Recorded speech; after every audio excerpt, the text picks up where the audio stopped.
So Beast Mastery already has a reputation for being the easiest spec in a game. But right now with the Dark Ranger hero talents, it's also one of the strongest. It just got buffed, it's dominating raids, and it's excellent in Mythic Plus. If you're a new or returning player looking for a spec that's simple to play but still pumps damage, this is probably the best pick in the entire game right now. In this guide, I'm going to walk you through everything you need to know about Beast Mastery Dark Ranger, starting with the talent build and how the spec actually works, and then we'll go into the full rotation. So what makes Dark Ranger different from the regular Beast Mastery? The short answer is Black Arrow. When you pick this hero talent, Black Arrow completely replaces Kill Shot and it becomes the core of your entire kit. Most of your damage comes from this one ability, and all of your other buttons are basically there to generate more black arrows. Black Arrow itself isn't just a single effect, it's actually three things rolled into one. First, you got the initial hit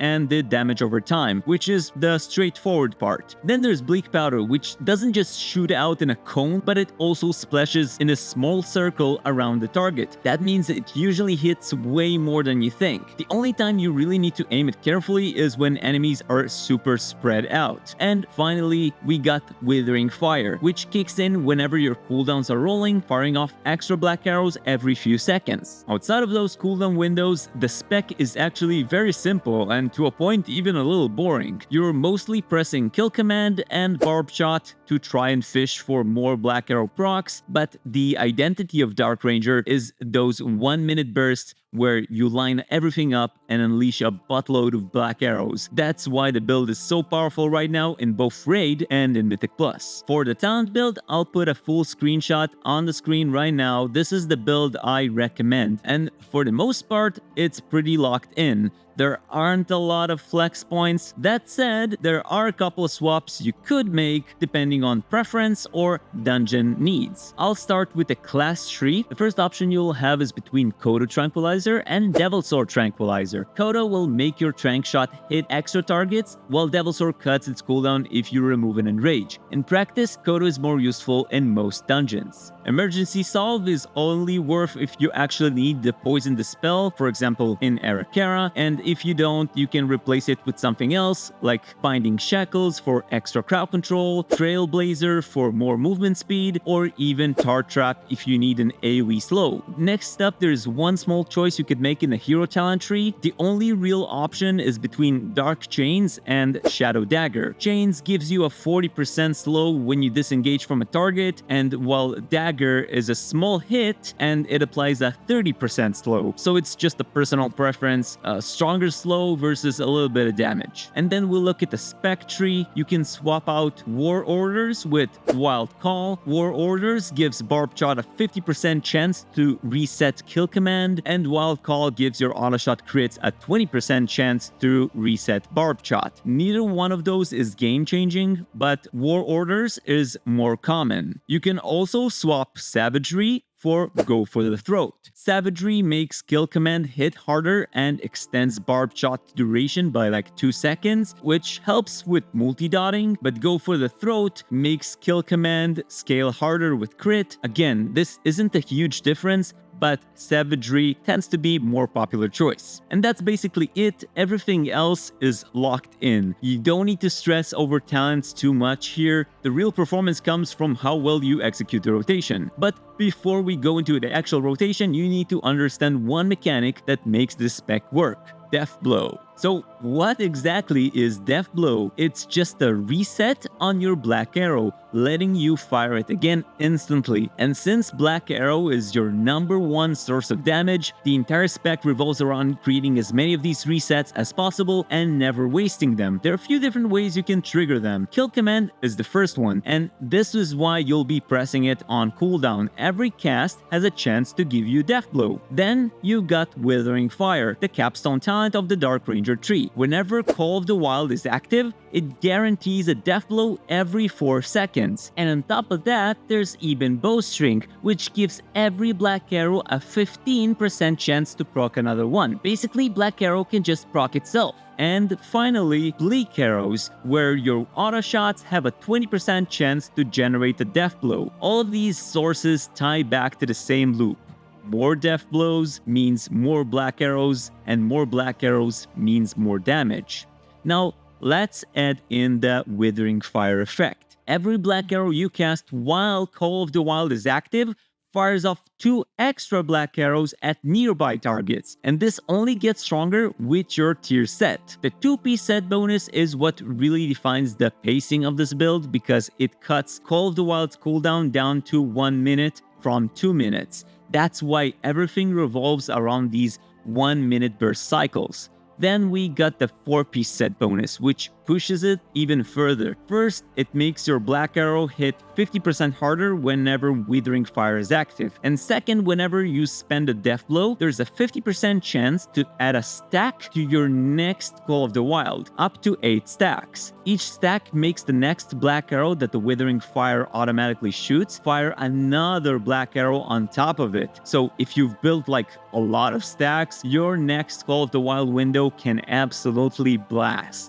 But here's a rule for you. Never hold Call of the Wild waiting for those stacks. It's a 1-minute cooldowns, and losing an extra use over a fight can cost you more damage than any stacked burst window can make up for. So always use it on cooldown unless the target is really just about to die. Finally, there's Bestial Wrath. Barbed Shot reduces its cooldown, so it comes up faster than others. The rule here is simple. If Call of the Wild is more than 30 seconds away, you can go ahead and use Bestial Wrath on its own. But otherwise, if it's less than 30 seconds away, if it's going to be available soon, you hold it and then you line all your cooldowns together. You have Call of the Wild, Bestial Wrath, and Bloodshed. Again, your job is to spam Kill Command and Barbed Shot to fish for those death blow procs and to spend black arrow procs immediately. Why immediately? Because you can only get 1 proc at a time. Pressing anything else when you have a black arrow proc is a mistake, since you could have gotten another black arrow, which is your number 1 damage contributor. So I'll start explaining our opener. When you're starting a boss fight or a priority target pull, here's the sequence you want to follow. Hunter's Mark first, you want to put it on your main target if it's above 80% HP. It buffs all damage dealt to that target by 5%, so not only your damage, everyone else's too. Then you put up Misdirection on the tank. You put it on your tank before you even pull. If the tank is already pulled and it already has like threat locked in, you can skip Misdirection. Right, so now the fight actually starts. You fire Black Arrow first to start its cooldown and get your biggest damage source rolling immediately. Then you fire off your Barbed Shot. You will use your first charge on your main target, and then you have another charge which you want to use on a secondary target. And make sure you have Barbed Shot rolling and as many enemies as possible. Granted, you won't have to maintain too much of them. I'll show on screen the macro I use for this, so you can hover over an enemy nameplate and fire off a Barbed Shot without changing your target. This macro is pretty handy since you can DPS your main target while spreading those barbed shots to other target without tab targeting to them. After we've used our barbed shots, then we go to our cooldowns. You will press Bloodshed, follow it up with Call of the Wild, and because we activated Call of the Wild, you will have a guaranteed Black Arrow proc, so press that one immediately, and then follow it up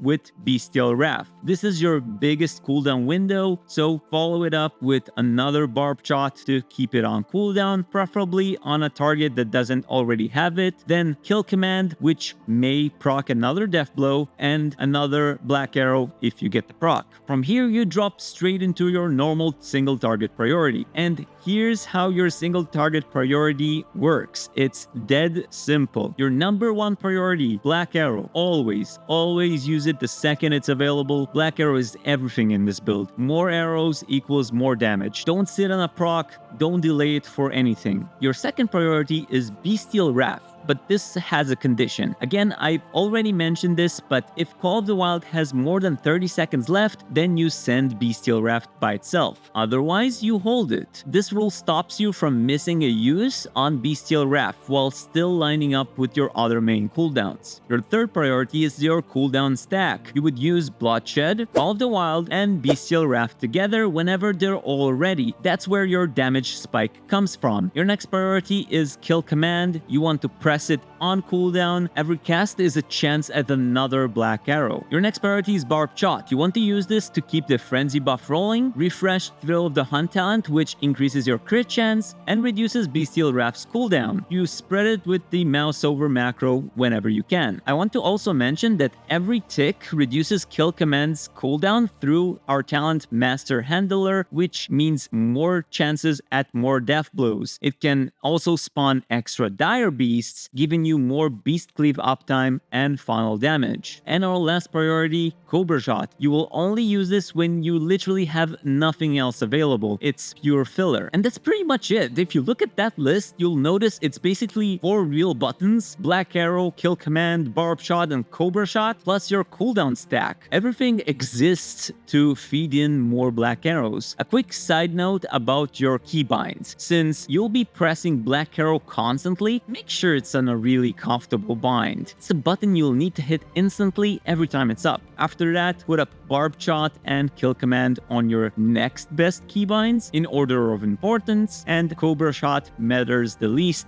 since it's just a filler, so it can sit wherever. Trust me, having good binds for Black Arrow, Barb Shot, and Kill Command will feel like a godsend once you start playing this build. Okay, now here's the fun part. Your AoE priority is exactly the same as your single target priority. Basically, nothing changes. Normally, Beast Mastery keeps Beast Cleave with multi-shot. You hit it every couple of seconds, so your pet's attacks cleave to nearby targets. But with Dark Ranger, you've got the talent called Umbral Reach. Every time you fire off Black Arrow, it spreads its dot to nearby targets. And if you hit 2 or more enemies, Umbral Reach automatically gives you Beast Cleave without even touching multi-shot. That means as long as you're doing your normal priority, your pets will cleave regardless. The only time you'll ever press multi-shot is if somehow you go a stretch without a Black Arrow proc and Beast Cleave falls off. It's rare with how many black arrows you're shooting, but you'll almost always refresh it automatically. But if somehow Beast Cleave does drop, you just hit multi-shot once to bring it back up. One thing to note, Dark Ranger is a little weaker on exactly 2 targets, since Bleak Powder doesn't hit your main target. In those cases, you'll sometimes need to weave in a multi-shot more often to keep in Beast Cleave rolling. This makes AoE with Dark Ranger not just strong, but also incredibly simple compared to previous iterations. To wrap things up, here's the last pieces you need to make this build actually work. As for secondary stats, you'll want to prioritize haste first, and then crit or versatility. Sometimes it's crit, sometimes it's verse, but as always, don't just blindly stack them. Run your own simulations on raidbots.com to figure out the exact enchants, gems, trinkets, and gear swaps that gives you the most DPS. The right setup can change depending on your gear. In the description, I've included the import string for the build I used here, alongside with a link to the WeakAura setup I showed on screen. If this guide helped you out, please consider leaving a like on the video and subscribing for more World of Warcraft guides just like this one. If you've got any questions or feedback, drop them down in the comments below. And as always, I want to thank you all so much for watching, and I'll see you next time.